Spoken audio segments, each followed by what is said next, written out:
14. oktobrī Rīgā notika starptautiskā reproduktīvās veselības, ģenētikas un biotehnoloģiju konference, kas pulcēja vairāk nekā 150 speciālistus no visas Eiropas. Latvijas medicīna vienmēr ir slavinājusies savu augsto kvalitāti, ar mācības spēkiem, ar zinātniekiem.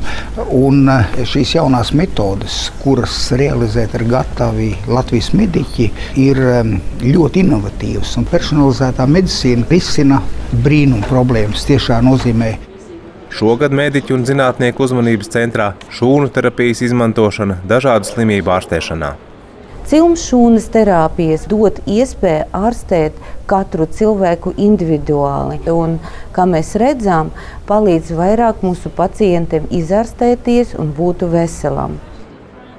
Šūnu terapija ir medicīnas nozare, kas pasaulē attīstās visstraujāk, un Latvijas mediķi un zinātnieki ir kļuvuši par tās neatņemamu sastāvdaļu.